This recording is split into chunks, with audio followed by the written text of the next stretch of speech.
All right, let's take the markets, and our good friend Jeff Sica is here to talk about it all. Great to see you, Jeff.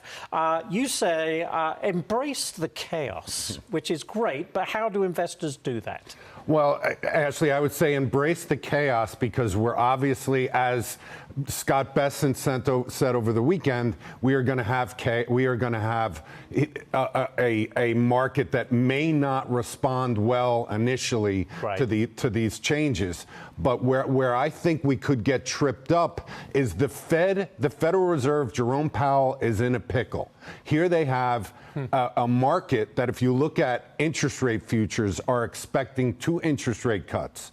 But if you look at some of the data coming out, there's still inflation. I've referred to as inflation as the carbon monoxide of the economy. There's still inflation. So when Jerome Powell speaks on Wednesday and makes his decision, no one really feels like he's going to cut rates this month. Right.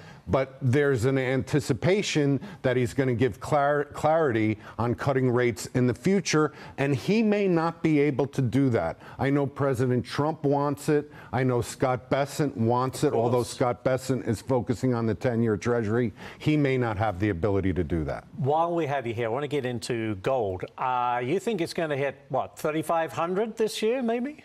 I think so. I mean, anyone who owns gold saw the 14% appreciation this year. And a lot of the reasons why gold is rallying the way it is there is an anticipation that President Trump is going to influence Jerome Powell to cut rates, which will affect the dollar. And you're also seeing a tremendous amount of central bank buying of gold, more so than we've seen in history. So I would say 3,500. It sounds like a lofty target, but I think there's a real high probability we're going to get there. We're already out of time. I wanted to get to Disney. We'll save it for next time because I know you've got lots to say about